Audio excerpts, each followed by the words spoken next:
Hello' everyone, welcome back to my YouTube channel. এই ভিডিঅ'টোত মই আকৌ এবাৰ জব এপ্লিকেশ্যনৰ তোমালোকৰ কাৰণে এনচাৰ এটা লৈ আহিছোঁ। বহুতৰে কনফিউজন থাকে যে জব এপ্লিকেশ্যনটো ভালকৈ কেনেকৈ লিখিম, আৰু এইটো মই এইকাৰণে বনাইছোঁ বিকজ জব এপ্লিকেশ্যনটো 100% কমন হয়। এটা হ'লেও কুৱেশ্যনছ ইয়াৰ ওপৰত আহিব, গতিকে ভালকৈ চাই লোৱা। এই ভিডিঅ'টো তোমালোকে এনি জব এপ্লিকেশ্যন ছল্ভ কৰিব পাৰিবা। অ'কে, তো ফাৰ্ষ্ট কি কৰিব লাগে, তোমালোকে অলৱেজ দুটা লাইনত নিজৰ এড্ৰেছটো লিখিবা, আৰু এড্ৰেছটো যদি দিয়া নাথাকে এক্সামত তেতিয়াহ'লে তোমালোকে ইমাজিনেৰী এড্ৰেছ লিখিবা, যেনেকৈ ইয়াতে মই লিখিছোঁ। ঠিক আছে, পাণবজাৰ গুৱাহাটী, এইটো ইমাজিনেৰী এড্ৰেছ তোমালোকে লিখি ল'বা এনেকৈ দুটা লাইনত। তাৰপিছত এটা গেপ দিবা, ভিজিবল গেপ এইখিনিত। তাৰপিছত কি লিখিবা, ডেট এনেকৈ লিখিবা, ডেটৰ আগত ডেট বুলি দিব নালাগে, এনেকৈ পাৰফেক্টলি ডেটটো লিখিবা। ইয়াৰটো মেনশ্যন নকৰি তোমালোকে এক্স দিব পাৰা যদি কনফিউজন হয় কোনটো ইয়াৰ লিখিম বুলি। অ'কে, নেক্সট তাৰপিছত চেণ্ডাৰ্ছ এড্ৰেছ, এইটো হ'ল চেণ্ডাৰ্ছ এড্ৰেছ, যাক তুমি পঠাবা তেখেতৰ এড্ৰেছ। তো ফাৰ্ষ্ট লাইনত কি লিখিবা, অলৱেজ যাক তুমি লেটাৰটো লিখিছা তেওঁৰ ডেজিগনেশ্যনটো কি হয়। যদি স্কুল হয় প্ৰিন্সিপাল লিখিবা, যদি বেলেগ কিবা অফিচ হয় দ্য মেনেজাৰ, তাৰপিছত তোমাৰ কি হয় ডাইৰেক্টৰ, যি হয় আৰু কুৱেশ্যনত যেনেকৈ থাকে তেনেকৈ লিখিবা। তাৰপিছত ইয়াতে ইনষ্টিটিউটৰ নাম, অফিচৰ নাম, বা যোনটো জেগাত সেই মানুহটো কাম কৰে তাৰ নাম, আৰু তাৰ তলত লিখিব লাগিব প্লেচটো। তো তিনিটা লাইনত তোমালোকে চেণ্ডাৰ্ছ এড্ৰেছ। নেক্সট আহি যাব তোমালোকৰ ছাবজেক্টটো এইটো ছেম, বাই হাৰ্ট কৰি লোৱা। Application for the post of, এইখিনি ছেম থাকিব। ঠিক আছে, পোষ্ট অফৰ পিছত এইটো খালি চেঞ্জ হৈ থাকিব ইন এভৰি এপ্লিকেশ্যন। ইয়াতে মই দিছোঁ কি, teacher in English, demonstrator physics and chemistry আৰু বটানী, মই বেলেগ বেলেগ টিচাৰো ইয়াতে মেনশ্যন কৰি দিছোঁ। গতিকে তোমালোকে এইটোৰ জেগাত খালি যোনটো পোষ্টৰ বাবে দিব সেই পোষ্টৰ নামটো ভৰাই দিবা। অ'কে, বাকী লিখাখিনি অলমষ্ট ছেম। তাৰপিছত কি লিখিবা, ছাৰ অৰ মেডাম, দুটাও ইউজ কৰিব পাৰা, এটা লিখিলেও কোনো প্ৰব্লেম নাই। আৰু ফাৰ্ষ্ট এই লিখাখিনি যোনখিনি মই ইয়াতে লিখিছোঁ এইখিনি এজ ইট ইজ ছেম থাকিব for every kind of job application. বাৰে বাৰে কৈছোঁ, এইখিনিত একো চেঞ্জ কৰিব নালাগে, ছেম টু ছেম থাকিব, খালি পোষ্টৰ নামটো চেঞ্জ কৰি দিবা। এইখিনি মই তোমালোকক কৈ দিম। তো কি লিখিলোঁ আমি, in response to your advertisement in the Assam Tribune dated, properly লিখিবা ফেব্ৰুৱাৰী 25, যোনদিনা তুমি এক্সামত লিখি আছা তাৰ এদিন বা দুদিন আগৰ ডেটটো দি দিলে টোটেলি ফাইন হ'ব। ঠিক আছে, ফৰ দ্য পোষ্ট অফ এইখিনি চেঞ্জ কৰি দিবা, ইংলিছ লেকচাৰৰ, demonstrator in physics chemistry and botany in your institute, এইখিনি বস্তু চেঞ্জ হ'ব। ইয়াতে তোমালোকে for the post of sales executive, for the post of curator, for the post of sports teacher, for the post of music teacher, যোনটো হয় ইয়াতে লিখিবা।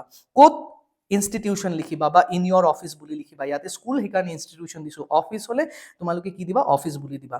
আই wish two offer মাই কেণ্ডিডেটৰ, এইটো ছেম থাকিব। নেক্সট পেৰেগ্ৰাফত আহি যাবা, এইখিনি পেৰেগ্ৰাফতো একো চেঞ্জ কৰিব নালাগে। I would like to bring in to notice that I possess all the aforementioned, মানে আগতে মেনশ্যন কৰা, এফৰ মেনশ্যন মানে ওপৰত মেনশ্যন কৰা। ঠিক আছে, qualities required for the job, তাৰমানে সেই পোষ্টত মেনশ্যন কৰা জবৰ যিমানখিনি কোৱালিটিজ সেই গোটেইখিনি মই আছে। এনক্লজিং মানে ইয়াৰ লগত মই এটেচ কৰি দিছোঁ, a copy of my biodata for your perusal and kind consideration.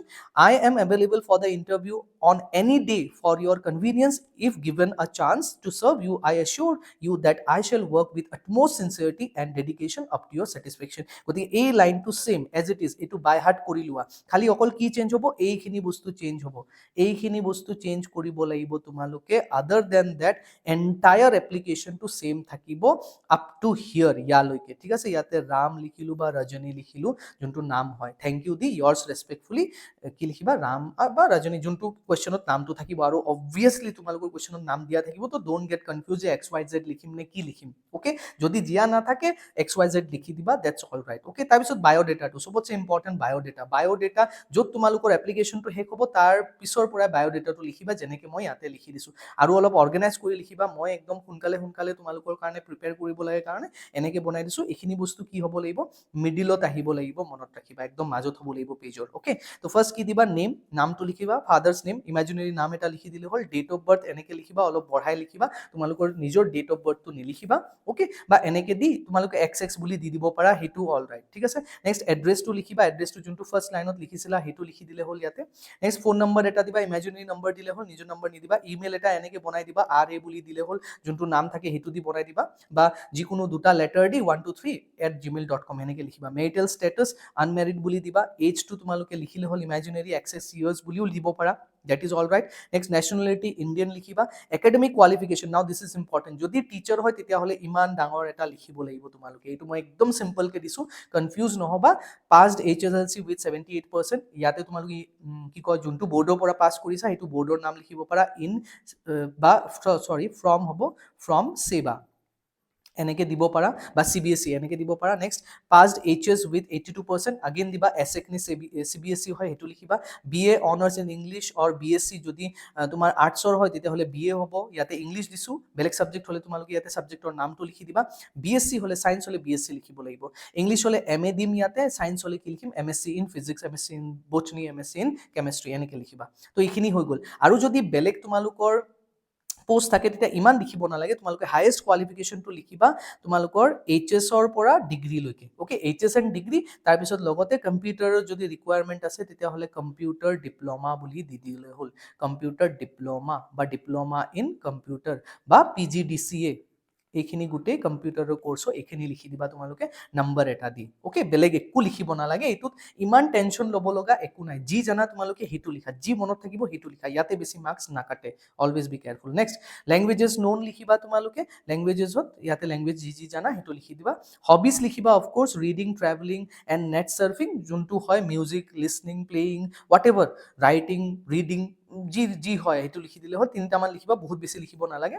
Experience লিখিবা, কাম কৰাৰ এক্সপিৰিয়েঞ্চ, এইটো মাষ্ট বি লাগিব, ইয়াতে যিহেতু স্কুল বুলি দিছোঁ তোমালোকে ইয়াতে নম্বৰটো দিবা, আৰু ক'ত কাম কৰিছিলা, অফিচ হ'লে অফিচ, যিকোনো কোম্পানী যদি কাৰণে কোম্পানীৰ যদি বিজনেছ কিবা বেলেগ প্ৰফেশ্যনৰ কাৰণে এপ্লাই কৰিছে তো কোম্পানী এটাৰ নাম ইয়াতে ভৰাই দিলে হ'ল, ঠিক আছে। তো ইয়াতে আমি English teacher or in XYZ public school, ইয়াতে পাব্লিক স্কুল বুলি সেনেকে দিলে হ'ল, ক'ত কাম কৰিছা সেইটো দি দিবা, ঠিক আছে। এজ এ কি হিচাপে কাম কৰিছিলে আৰু কোনটো জেগাত কাম কৰিছিলে, ইয়াতে অৰ হ'ব নালাগে। Next names and address of references, references দিয়াটো বহুত ইম্পৰ্টেণ্ট, তোমালোকে যিকোনো মানুহৰ নাম লিখি দিবা এনেকে, ঠিক আছে। তাৰপিছত তোমালোকৰ আগৰ স্কুলৰ প্ৰিন্সিপাল বুলি দিব পাৰা, প্ৰিন্সিপাল যোনটো স্কুলত তুমি পঢ়িছিলা, এটা ৰেণ্ডম এটা নাম দিবা, যেনেকে ইয়াতে GD পাব্লিক স্কুল তেজপুৰ বুলি মই দি দিছোঁ, ঠিক আছে। দুটা নাম এটলিষ্ট ৰেফাৰেঞ্চত ভৰাবা, যিকোনো ৰেণ্ডম মানুহৰ নাম দি দিলে হ'ল, তোমালোকৰ আগৰ প্ৰিন্সিপালৰ নাম দিব পাৰা, তোমালোকে আগত পঢ়ি থকা কলেজৰ টিচাৰৰ নাম দিব পাৰা, ইমাজিনেৰী নাম এটা দিবা, ঠিক আছে। তাৰপিছত হেড অফ ডিপাৰ্টমেণ্ট কমাৰ্চ এনেকে বুলি দুটা নাম ৰেফাৰেঞ্চত, খালি নাম দুটা ভৰাই দিব লাগে আৰু ক'ত কাম কৰে সেইটো দিব লাগে, ঠিক আছে। এইটো হৈ গ'ল তোমালোকৰ টিচাৰৰ পোষ্টৰ বাবে, ঠিক আছে। এতিয়া প্ৰব্লেমটো হ'ব কি, তোমালোকৰ এপ্লিকেশ্যনটো ছেম থাকিব, বায়'ডেটাটোহে চেঞ্জ হ'ব, গতিকে ইয়াতে মই আৰু এটা বায়'ডেটা বনাই দিছোঁ, এইটো হ'ল তোমাৰ ডিজিটেল মাৰ্কেটিঙৰ ওপৰত। তো এইবাৰ প্ৰবেবলি এনেকুৱা টাইপৰ কুৱেশ্যনছ আহি যাব পাৰে, বা এনেকুৱা টাইপৰ কুৱেশ্যনছ হয়তো অহাৰ প্ৰবেবিলিটি বেছি, ডিজিটেল মাৰ্কেটিঙৰ কাৰণে পোষ্টটো কেনেকৈ লিখিব লাগে। তো এপ্লিকেশ্যনটো ছেম হ'ব, তোমালোকে কোৱালিফিকেশ্যনত কি দিবা, বাকী নেম, এড্ৰেছ, এইখিনি বস্তু চব ছেম, আগৰ নিচিনাই, একো চেঞ্জ কৰিব নালাগে।